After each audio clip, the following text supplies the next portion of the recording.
Good morning everyone. तो आज का हमारा टॉपिक है इंडस वैली सिविलाइजेशन, ये सिंधु घाटी सभ्यता। ठीक है, तो जो इंडस वैली सिविलाइजेशन है ये है भारत की सबसे पुरानी सभ्यता है। ठीक है, जैसे वैसे तो विश्व की है 4 प्राचीन सभ्यताएं हैं। ये 4 प्राचीन सभ्यताएं कौन कौन सी है? नील नदी की सभ्यता, मेसोपोटामिया की सभ्यता, चीन की सभ्यता और सिंधु घाटी सभ्यता। ठीक है, तो ये जो सिंधु घाटी सभ्यता है ये है भारत की सबसे पुरानी सभ्यता। तो इसके बारे में हम आज जानेंगे कि इसकी खोज किसने की। ठीक है, हम क्या क्या जानेंगे इस टॉपिक में। तो सबसे पहले हम जानेंगे कि इसकी खोज किसने की थी। ठीक है, खोज किसने की, इसका समय क्या है, समय इसके अलग अलग दिए हैं। ठीक है, तो वो जानेंगे हम। नामकरण क्यों पड़ा इसका नाम सिंधु घाटी सभ्यता। ठीक है, सिंधु घाटी सभ्यता, इसको हड़प्पा सभ्यता भी बोलते हैं। ठीक है, तो ही हम जानेंगे कि सिंधु घाटी सभ्यता क्यों बोलते हैं और हड़प्पा सभ्यता क्यों बोलते हैं। इसका उद्भव कैसे हुआ। ठीक है, उद्भव मतलब कौन से लोग थे जिन्होंने इस सभ्यता का निर्माण किया और इसकी विशेषताएं क्या क्या है, विशेषताएं और इसका विस्तार कहाँ कहाँ ये फैली हुई थी और प्रमुख स्थल कहाँ कहाँ थे। तो ठीक है, तो सबसे पहले हम जानेंगे इसकी खोज किसने की थी, सिंधु घाटी सभ्यता की खोज। तो सबसे पहले ब्रिटिश काल के टाइम था चार्ल्स मैसन। ठीक है, जो चार्ल्स मैसन है उसने दी थी सिंधु घाटी सभ्यता के बारे में बेसिक जानकारी। जैसे उसने क्या किया, 1826 की बात है। 1826 में उसने पाकिस्तान क्षेत्र का दौरा किया।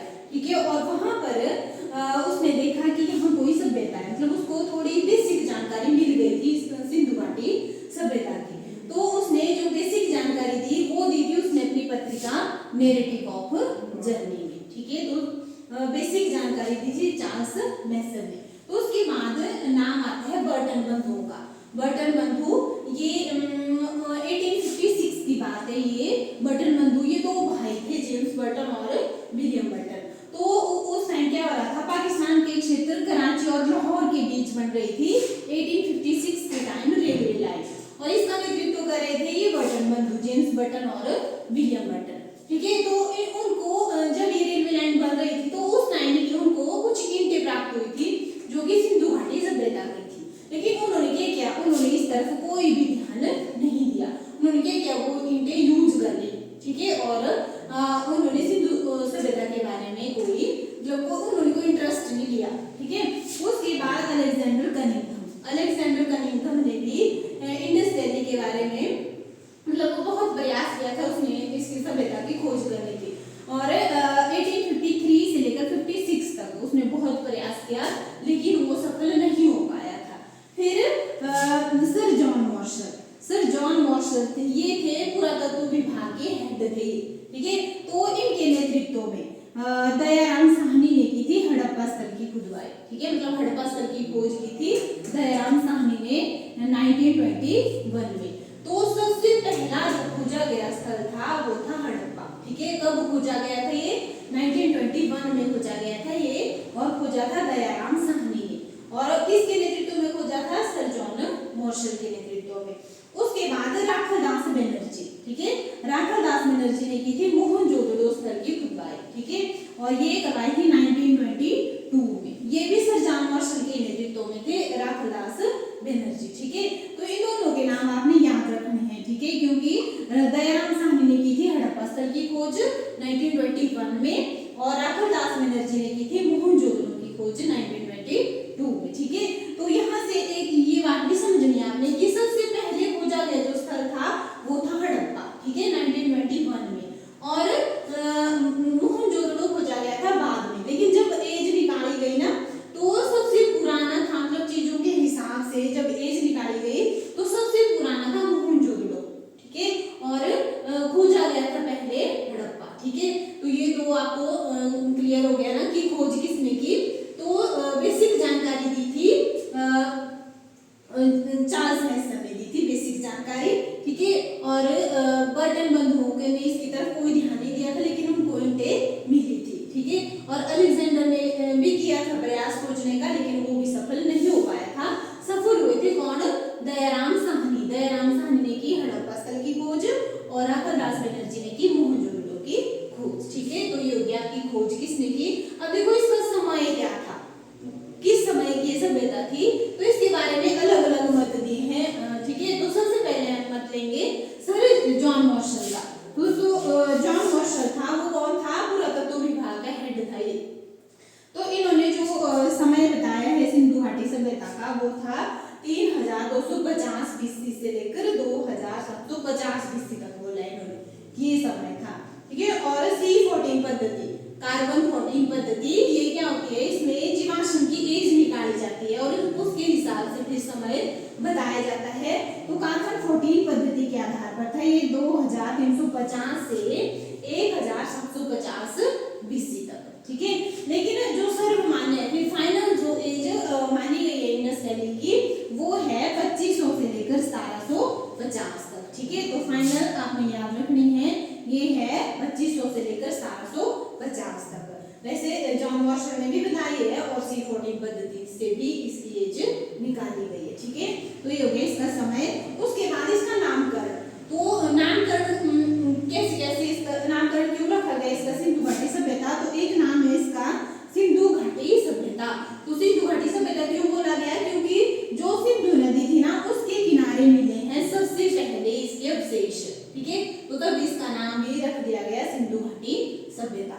और एक नाम है इसका हड़प्पा सभ्यता भी। ठीक है, हड़प्पा सभ्यता क्यों बोला गया? क्योंकि जो सबसे पहले खोजा गया जो जगह थी वो थी हड़प्पा, तब इसका नाम हड़प्पा सभ्यता कहा गया। ठीक है, तो ये हो गया इसका नामकरण। ठीक है, उसके बाद है अब इसका उद्भव, मतलब कौन से लोग थे जिन्होंने इस सभ्यता का निर्माण किया। ठीक है, तो इसके बारे में भी अलग अलग मत दिए हैं। ठीक है, अलग अलग मत, जैसे सबसे पहले देखते हैं हम विदेशी मत। विदेशी मत है, इस विदेशी मत में आए मार्शल, व्हीलर, गार्डनर, चाइल्ड और डीडी। तो जो विदेशी थे उन्होंने बोला कि ये सुमेरियन सभ्यता के लोग हैं। सुमेरियन सभ्यता वालों ने किया है सिंधु घाटी सभ्यता का निर्माण। ठीक है, क्यों बोला उन्होंने? क्योंकि यहाँ जो हमारी सिंधु घाटी सभ्यता है ना उसके नजदीक है सुमेरियन सभ्यता वाले थे। ठीक है, और उससे थोड़ा सा नजदीक है मेसोपोटामिया की सभ्यता और उसके नजदीक है फिर मिस्र की सभ्यता। तो मिस्र की सभ्यता वाले तो दूर है ना, मेसोपोटामिया में थोड़े अलग दूर है। जो सबसे नजदीक थे सिंधु सभ्यता के वो थे सुमेरियन सभ्यता के लोग। तो विदेशियों ने बोला कि यही लोग क्या हुआ धीरे धीरे आगे बढ़े और उन्होंने ही सिंधु घाटी सभ्यता का निर्माण किया। ठीक है, और फिर जो राखादास बनर्जी है, राखादास बनर्जी ने बोला कि जो द्रविड़ है, द्रविड़ों ने किया सिंधु घाटी सभ्यता का निर्माण। और एक मत है T.N. रामचंद्र का। T.N. रामचंद्र ने बोला कि आर्य थे। ठीक है, लेकिन जो सर्वमत मतलब सर्वमान्य बोला गया द्रविड़ों को। ठीक है, कि द्रविड़ों ने ही सिंधु घाटी सभ्यता का निर्माण किया। ठीक है, उसके बाद है अब इसकी विशेषताएं, क्या क्या विशेषताएं थी। ठीक है, तो सबसे पहले देखो ये नगरीय सभ्यता थी, है ना, नगरीय सभ्यता थी, मतलब लोग कहाँ रहते थे? लोग शहरों में रहते थे। ये नगरीय सभ्यता थी और शहरों में रहते थे, पक्की ईंटों के मकान बने होते थे इनके घर। ठीक है, और कांस्य युगीन सभ्यता थी। कांस्य युगीन सभ्यता क्या हुई? मतलब उस टाइम तांबा तो सबसे पहले खोजी गई थी धातु, है ना, तांबे के बाद फिर टीन भी खोजा गया और तांबे और टीन को मिलाकर बना फिर कांसा। तो ये कांस्य युगीन सभ्यता थी और ये थी आद्य ऐतिहासिक सभ्यता थी। आद्य ऐतिहासिक सभ्यता, तो जैसे ना 3 टाइप के होते हैं, एक होती है प्राक इतिहास, एक होता है आद्य इतिहास और एक होता है इतिहास। देखो प्राक इतिहास क्या होता है? प्राक इतिहास बोला जाता है जिसकी लिखित जानकारी बिल्कुल भी नहीं है। ठीक है, जैसे पाषाण एज है, स्टोन एज है, तो उसकी जो एज निकाली जाती है वो निकाली जाती है उसके औजारों के आधार पर निकाली है ना, औजारों के आधार पर। और आद्य इतिहास क्या होता है? मतलब जिसकी लिखित जानकारी तो है लेकिन वो पढ़ी नहीं गई है। ठीक है, तो जो सिंधु सभ्यता है ना उसकी जानकारी भी है लेकिन वो पढ़ी नहीं गई है। तो ये कैसी सभ्यता है? यह आद्य ऐतिहासिक सभ्यता। ठीक है, और जैसे कोई भी जानकारी पढ़ ली जाती है वो क्या बन जाती है? वो हिस्ट्री बन जाती है, मतलब वो इतिहास बन जाता है। ठीक है, और शांति प्रिय सभ्यता थी, वहां से कोई ऐसे औजार वगैरह ज्यादा नहीं मिले हैं तो उसके आधार पर पता लगाया गया कि लोग शांति से रहते थे। तो शांति प्रिय सभ्यता थी और विस्तृत सभ्यता थी, मतलब बहुत बड़े एरिया थी। जैसे 3 देशों में फैली थी, एक भारत, पाकिस्तान और अफगानिस्तान। इन 3 देशों में ये सभ्यता फैली हुई थी और ये फैली हुई थी लगभग 13 लाख वर्ग किलोमीटर के क्षेत्र में ये फैली हुई थी। ठीक है, और भारत में कहाँ थे इसके स्थल? गुजरात, राजस्थान, हरियाणा, पंजाब, ठीक है, इन जगहों पर इसके जो स्थान मिले हैं। और त्रिभुजाकार सभ्यता थी, जैसे त्रिभुजाकार सभ्यता थी ये, और 3 देशों में फैली हुई थी। तो 3 देश अफगानिस्तान, पाकिस्तान और भारत, और लगभग इसके 1500 स्थल खोजे गए, के 1500 स्थल इसके खोजे गए हैं, और उनमें से पाकिस्तान में है 500 और भारत में है 900 और अफगानिस्तान में है 2। ठीक है, तो ये जगह इसकी खोजी गई है। और ये जो सभ्यता थी ना, ये लोग बसे थे नदियों के किनारे बसे थे ज्यादातर। ठीक है, जैसे जम्मू कश्मीर में चिनाब नदी के किनारे थे, है ना, उत्तर प्रदेश में हिंडन नदी के किनारे, महाराष्ट्र में डाइमावा जगह है ना, और बलूचिस्तान में गास्ता नदी के किनारे। ठीक है, मतलब ये जो सारे थे ये नदियों के किनारे थे। ठीक है, तो और इनकी लिपि थी इनकी चित्रात्मक, मतलब चित्राक्षर, चित्रों में इसकी लिपि थी। और इसका नगर नियोजन, तो नगर नियोजन था इसका ग्रिड पद्धति पर आधारित था। ग्रिड पद्धति क्या हुआ कि बीच में होंगे घर और बाहर में क्या होगी? सड़कें। बीच में घर और बाहर सड़कें, मतलब इस साइड भी सड़कें और निचली तरफ भी सड़कें, बाहर सड़कें, यहाँ भी सड़कें। ठीक है, मतलब हर एक घर के लिए क्या होती थी? सड़क होती थी, हर एक घर के लिए। ठीक है, और जो उनकी ईंटों का अनुपात था, मतलब पक्की ईंटों के बड़े होते थे घर। ठीक है, ईंटों का अनुपात था 4:2:1। ठीक है, यहाँ तक मैं दोबारा आपको समझा देती हूँ। जैसे ना उद्भव में क्या था कि विदेशी मत है ना, विदेशी मत किसने बोला था? विदेशी मत ने बोला था कि सुमेरियन सभ्यता के लोग थे, है ना, और रामदास बनर्जी ने बोला था कि द्रविड़ थे, है ना, और टी.एन. ने बोला था आर्य। तो सर्व मत किसको दिया गया? द्रविड़ों को बोला गया, है ना, कि द्रविड़ों ने किया निर्माण। और विशेषताओं में बताया मैंने आपको कि नगरीय सभ्यता थी, नगरीय सभ्यता थी, मतलब शहरों में रहते थे लोग। ठीक है, कांस्य युगीन सभ्यता थी, मतलब एक नई धातु का उपयोग किया जाता था इस टाइम, कांसा, तांबा प्लस टीन, कांसा। आद्य ऐतिहासिक सभ्यता थी। आद्य ऐतिहासिक क्या हुआ? मतलब इसकी लिखित जानकारी है लेकिन वो पढ़ी नहीं गई है। शांति प्रिय सभ्यता थी। विस्तृत सभ्यता थी, मतलब बहुत बड़े एरिया में ये फैली हुई थी। कितने एरिया में थी?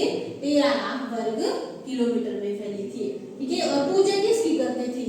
ये करते थे पशुपति शिव की पूजा करते थे।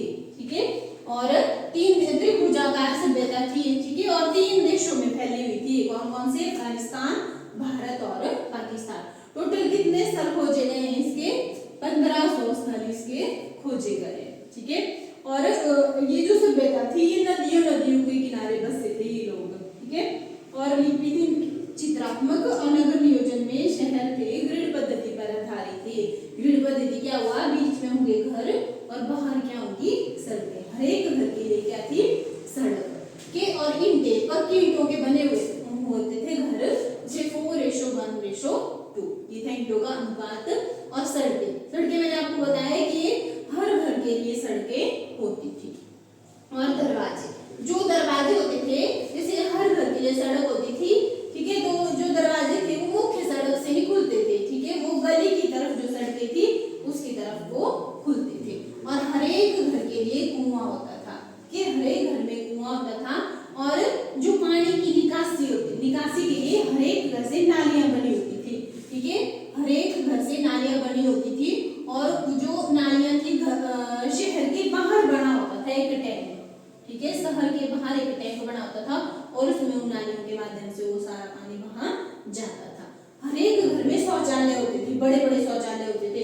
हर एक घर में स्नानागार होते थे। ठीक है, बड़े बड़े अन्नागार होते थे, और सामूहिक भवन होते थे। ठीक है, तो ये सारी विशेषताएं थी सिंधु घाटी सभ्यता की। मतलब उस टाइम ये जो सभ्यता थी ये अच्छी सभ्यता थी। लोग पक्के घरों में रहते थे, बड़े बड़े कुएं होते थे, स्नानागार होते थे, अन्नागार होते थे। ठीक है, मतलब ये जो सभ्यता के लोग थे वो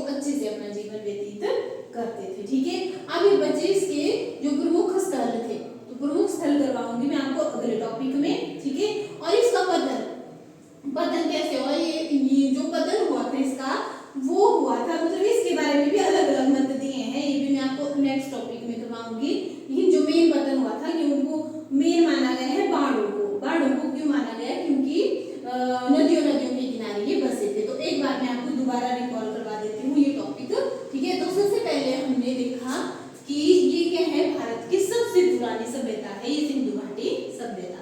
और बेसिक जानकारी किसने दी थी, बेसिक जानकारी दी थी चार्ल्स मैसन ने, ठीक है।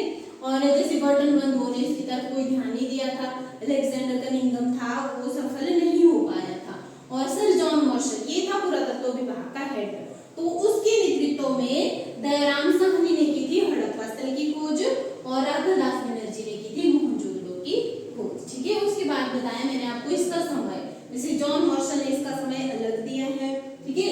C40 पद्धति से इसका समय अलग है, और जो फाइनल इसका समय है वो है 2500 से लेकर 1750, ठीक है।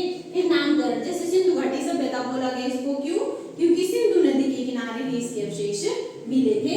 और हड़प्पा क्यों बोला गया, क्योंकि सबसे पहले खोजा गया स्थल था हड़प्पा। फिर इसका उद्भव, जैसे विदेशियों ने क्या बोला, विदेशी मत था कि सुमेरियन सभ्यता के लोगों ने किया निर्माण, ठीक है।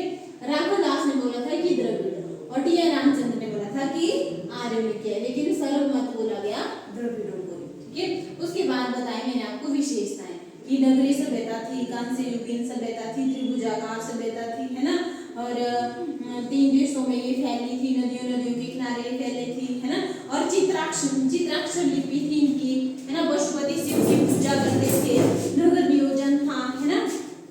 और हर एक घर के लिए सड़कें होती थी, और मकान जो है वो पक्की ईंटों के बने हुए होते थे, ठीक है।